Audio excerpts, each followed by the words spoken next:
You're listening to the Foxx Den Sports Podcast. Now, here are your hosts, Todd and his three sons, Kellen, Garrett, and Gannon.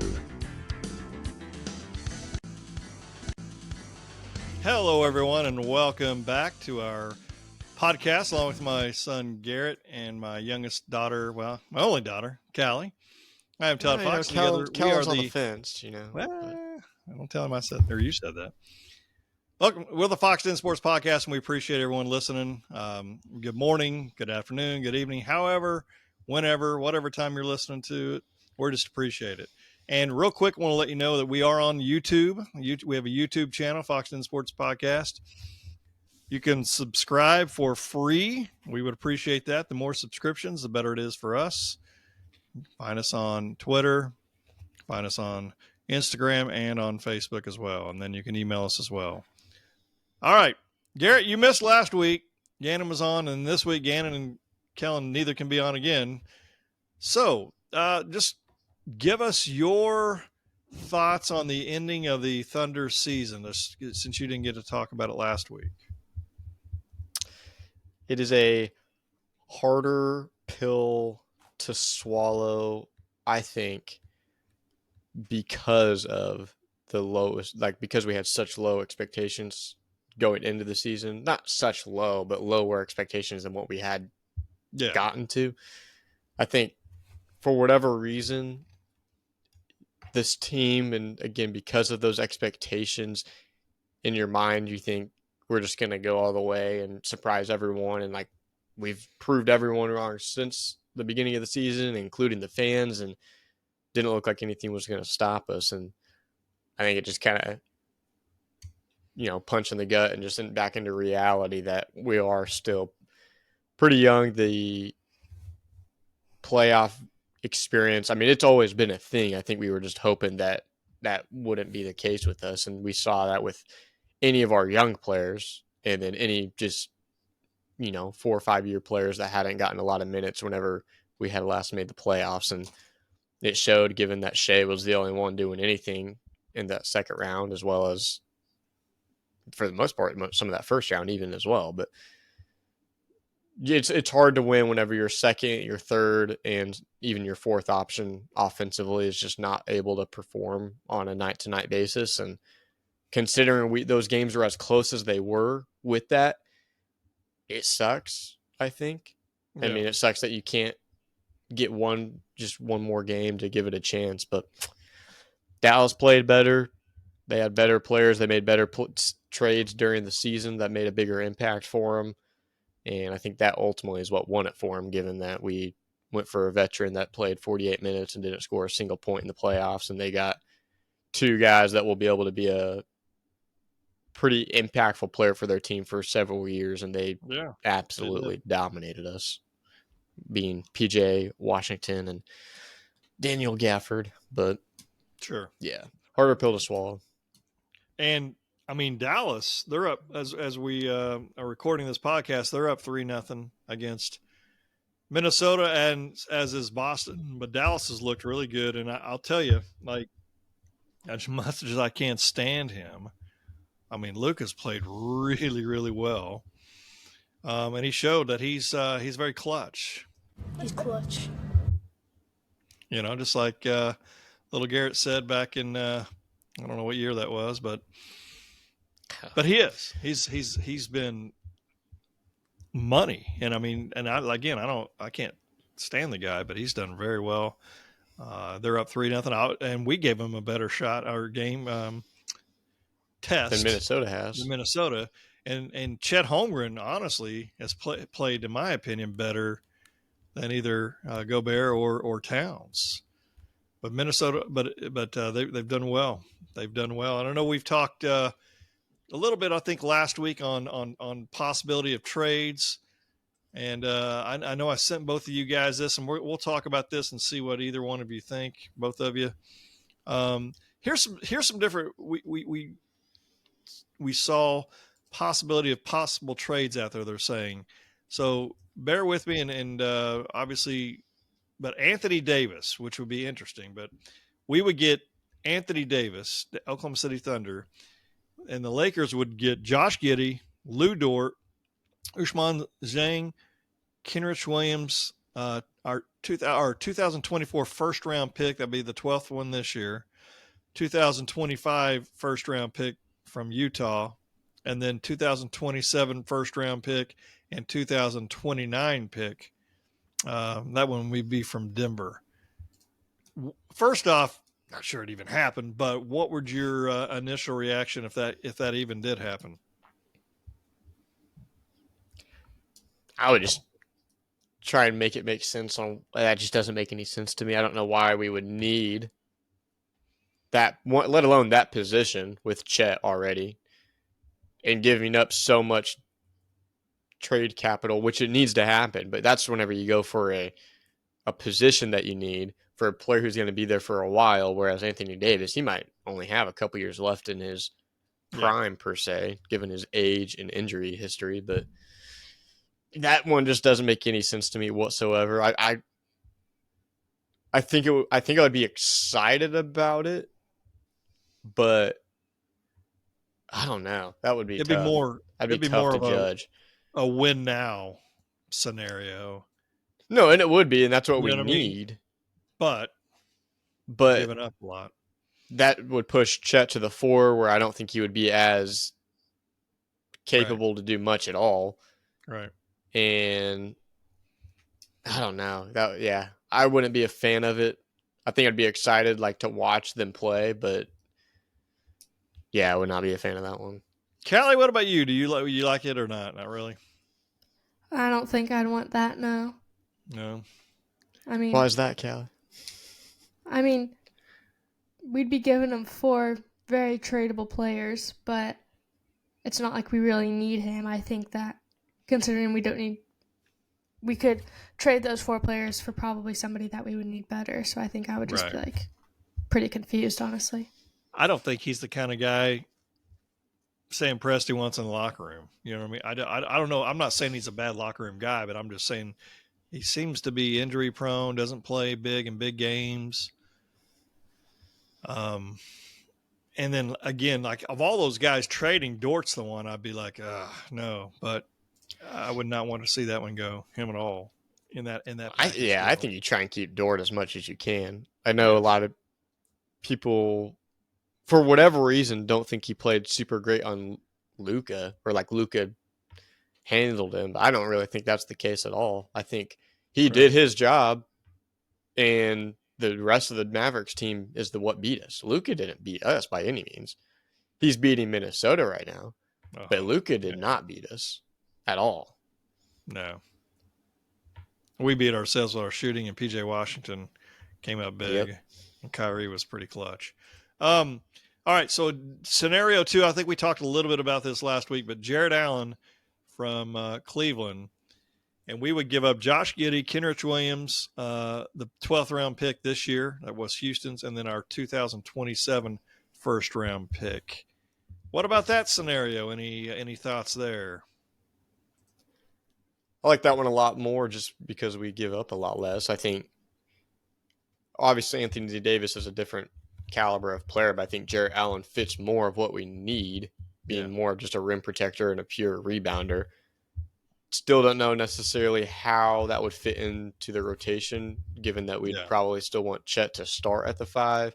And I would hate to have a guy like Jarrett Allen with, one, how much we give up for him, and also he's solid, to come off the bench. And I don't think he would want that as well. I don't think he would. Yeah, I don't think he would do that. Yeah. Want to do that anyway, for sure. I would like it, again, if everything lined up with rotational wise, but I have no idea how that would work personally.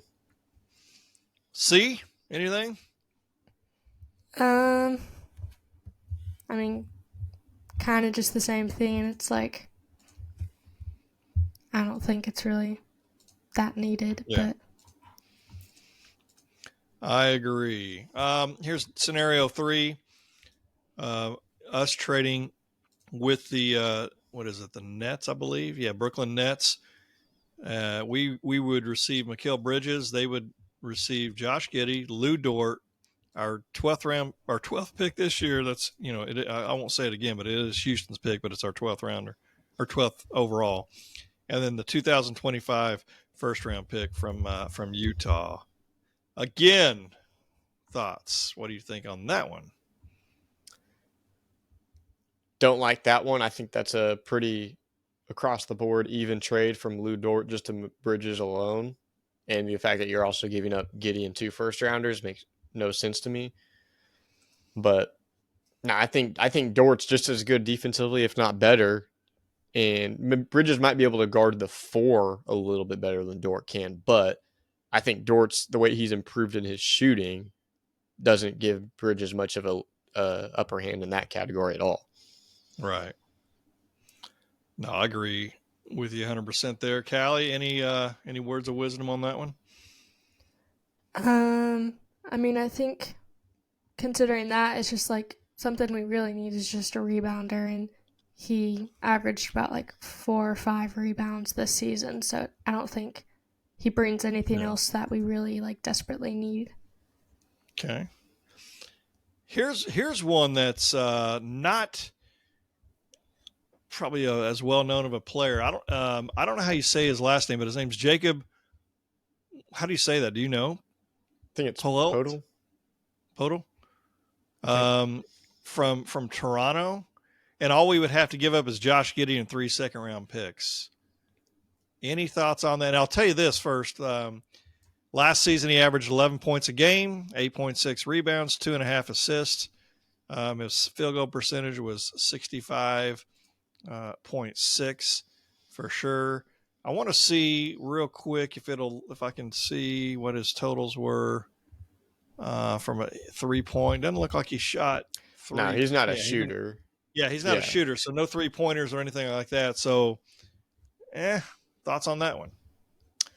That's probably my favorite one so far. I think he's a guy who you could 100% just have on the bench for sure. He's not in a kind of caliber of a player where he would probably complain necessarily sitting behind a potential all-star center. He fits exactly what Callie just mentioned. He's going to be a rebounder. He's going to be a decent presence on the inside defensively, and he's not going to be very expensive. He's 7 foot, so he'd definitely be able to, he's not going to get tossed around necessarily, probably as much as Chet even alone. Right. So I do really like that one. The second round picks are basically pointless. Giddey's probably gone either way. So I do like that one a lot. Not bad. Callie, your thoughts? I mean, I agree. That's definitely my favorite so far. And I think getting him for Giddey and then second round picks is like a great deal in my opinion. Sure. Because the thing is, like, second round picks, I'm sure there are some diamonds in the rough, but not very often. Now, this last one we'll talk about is a little bit of an interesting scenario. But Donovan Mitchell. I don't know. First off, I don't know why they would trade Donovan Mitchell to us. I'm trying to get my computer. Well, there's a lot of rumors that he's getting moved either way this offseason. Really? Yeah. Supposedly, there's a lot of. I mean, he says it's not true, so you never know. But supposedly, why?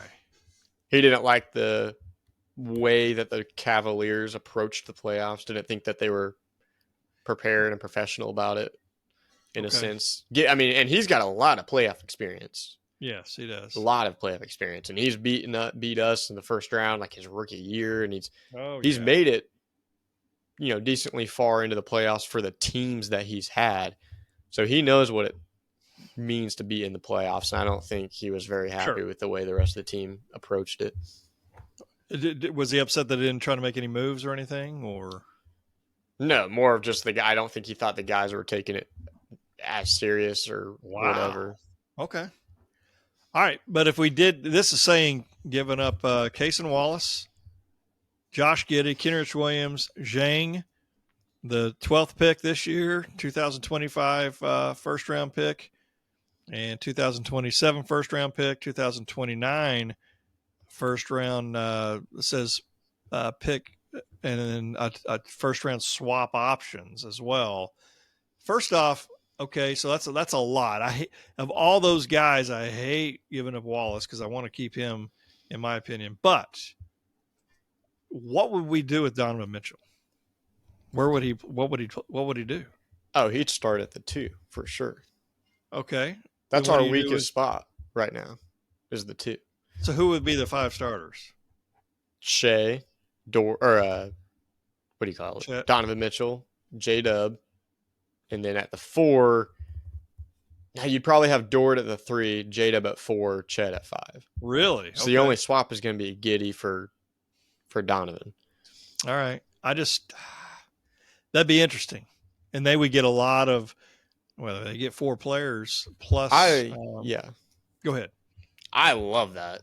Other than Kaysen, I think you cannot give him up this early. I would love to see him at least one more year to see if he has the potential actually to take a huge step both defensively and continue to be more aggressive in his offensive taking. But no, I love that. I think Mitchell would fit in perfectly with our team, the culture, everything. He's definitely a winner when, like I said, we've seen that for many, many years. And I think he fits the needs. He's a great shooter. Defensively, I wouldn't say he's a liability, but given that Shea's, one of the best point guard defenders, Dort's there, Chet's there inside, like defensively, we can spare to have a weak link at the 2. And I wouldn't even classify him as a weak link, but sure. What would you rather give up Dort or give up Wallace if you were choosing? Like, who would you rather see? It's kind of tough because you got a younger kid in Wallace. Dort, I love Dort's just presence about him. I think he's just like, his engine. He seems like a bull in a china shop. Like he'll do whatever you ask him to do. He's not afraid to say, hey, you might get 2 points. You might average 2 points this series, but you're going to be guarding their best player. And he's going to love that. Yeah. And I think we saw that again with Dallas. Like he took that and ran with it where he didn't put up a ton of points. He put up not what he needed, but right. No, I get it. I think that mentality is what we need to keep. And I would think Kaysen would be excited about that because I think whenever he got to switch on to a Kyrie or a Luka, you could tell just on the court, he knew what was asked of him at that point, and he definitely delivered every time. But I agree. I think you have to keep Wallace, and that's where I would probably give up Dort too. And he's not even getting paid a lot as well, but you would definitely get a little bit of more cap space available. Callie, who would you rather have, Wallace or Dort? I mean, I feel like it kind of depends on who you're trading for, because if we trade Dort and we don't get like a big guy in return, I don't know who would really fill that position. And I mean, I love Wallace. I mean, he did great this season, obviously.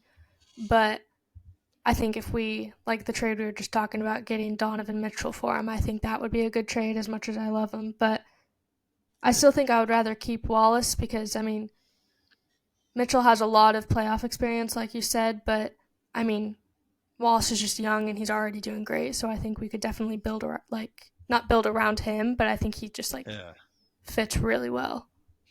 Wasn't that the game? Go ahead, Garrett. I was just going to say, he got second team all-rookie, and I don't remember him playing like a ton of minutes. And the fact that he still made that big of an impact and everyone noticed it, that means something. Yeah. And we didn't even get a lot of national games either, so... Isn't that the game? Callie, did you not go to that game? And I was yelling, Mitchell, you stink. I didn't say stink, but like almost every time he got the ball, and then we left, about a minute left, I think. And we were walking out, and this lady was like, so why do we hate Mitchell? I told her why. Because he made some snide comments about the Oklahoma City fans or whatever. Is what it is. But, hey, we'd love to have him.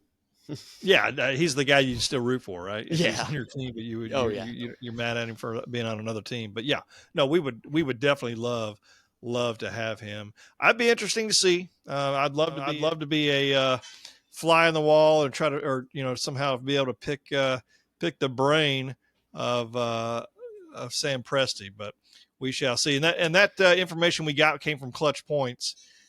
From Bailey Bassett. You can look that up if need be, but it's about obviously the Thunder. Pretty good stuff there. And then here's another one.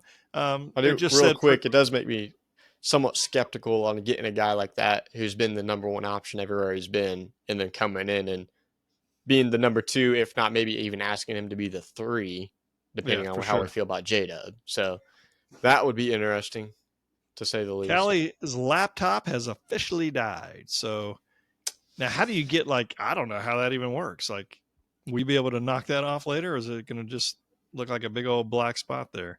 There we go. There it goes. Sorry. That's okay, though.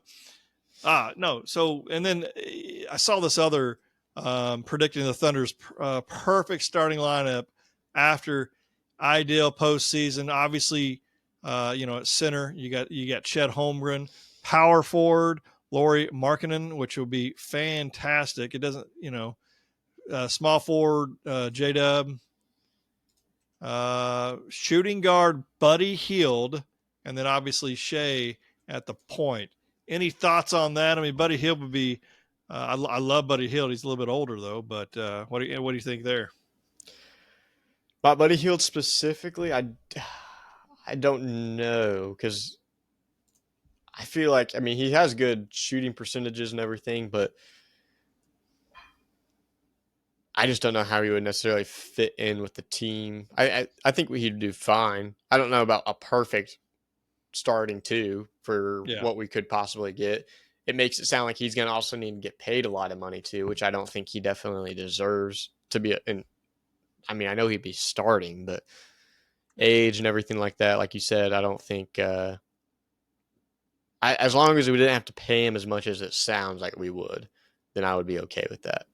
Gotcha. Okay. It would be fun to have him come back, Oklahoma alum and all that. Oh, it'd be fun. Would enjoy to watch I that. would personally, I'd rather him if he came. He's coming off the bench. Yeah. I don't know about you know what I mean? Like if he were coming off the bench, that's one thing.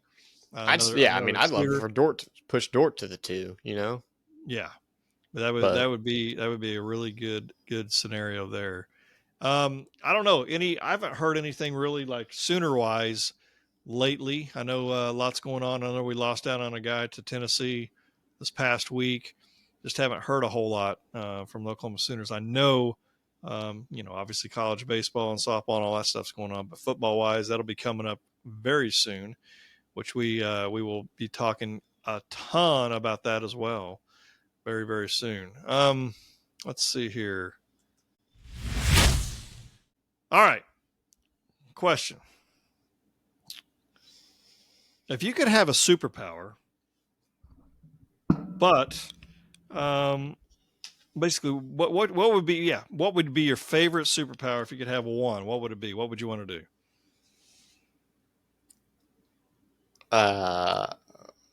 Probably fly. I don't know. Why you want to Probably fly? fly. Free travel or what? Oh yeah. Come home see you every weekend, might be by for dinner, Yeah, you'd have to be like very fast, like Superman fast. Oh, that's what I'm thinking. Yeah. Make that trip in about 5 minutes maybe, I want super knowledge to where I know, like I can, then I would be knowledgeable. That would be what I want to do. But, and what are you going to use that for? What are you talking about? What would you do to benefit with that? Well, I would be able to know like really well, like who's going to win some games. Maybe it'll place a little bit of money on them. So for sports, might be able to, be better at work, be knowledgeable to where I could find, cures for some diseases of some sorts. Maybe I don't know. Of course, then the government will coming after me, so I wouldn't want any of that. But that's kind of what I want. Little knowledge. All right. So what about this? I don't know if we've ever talked about this one, but if you could eat one meal for the rest of your life, every day you had to eat this one meal. It says if you eat one dish daily for the rest of your life, what would that be? So and this is just... Yeah, you would have to have it every day. Not saying that you have to have it for breakfast, lunch, and dinner, but you have to have this one food. Specifically, like if it was a cheese pizza, it's got to be a cheese pizza from like the same cheese pizza. Yeah. Probably go with a Five Guys burger, double stack with the cheese, obviously. You got to put some bacon on there, some hot sauce, steak sauce, and mustard. What do you think mine would be? Yours? See how well you know me. Probably some taco bueno or something, Dude, are you serious? No kidding. No. What would you choose? Yeah. It doesn't have to be from somewhere. Probably like some gumbo or something. Because it didn't say like it has to be from somewhere. No, It could yeah. be different versions. I just asked if it would need to be like a cheese pizza. I'm talking about from a different place, like chicken fried steak. Like I could get different. So that's what you would choose, a chicken fried steak? Yeah, in a heartbeat.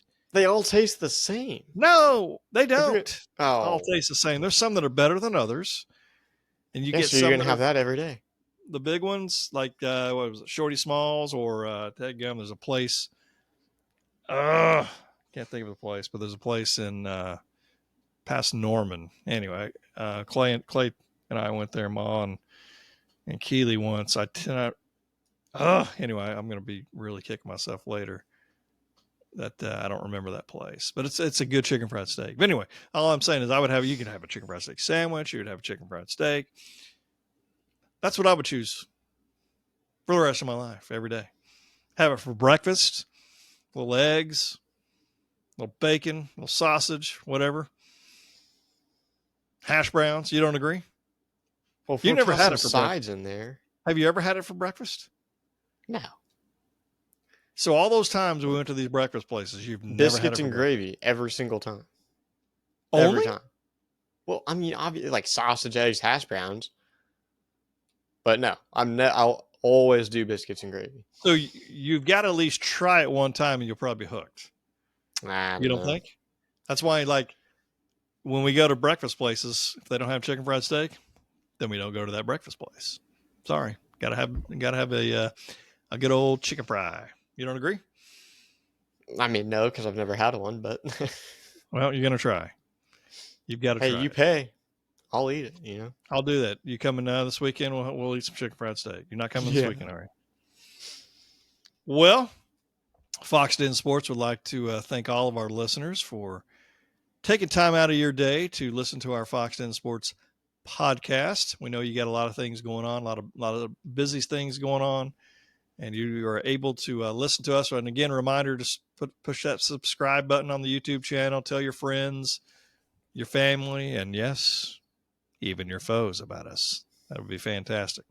We're going to do a lot of, what stinks is we're kind of getting to the season of what are we going to talk about, because basketball's over and football hasn't started yet. You do have baseball, which I would love to have a conversation about. However, I'm the only one that watches it. So Yankees, love the Yankees, love the Cardinals, but unfortunately we can't talk much about that. But I will agree, October baseball is much better. But we won't be able to talk about some of that stuff till. So we'll be throwing some stuff out there, maybe different shows we like, TV shows, or something to binge watch.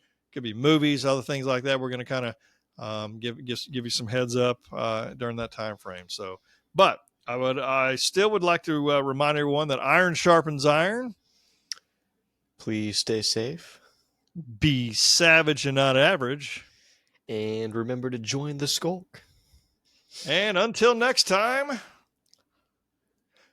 Goodbye, everybody. Bye, everybody. Boomer. Enjoy.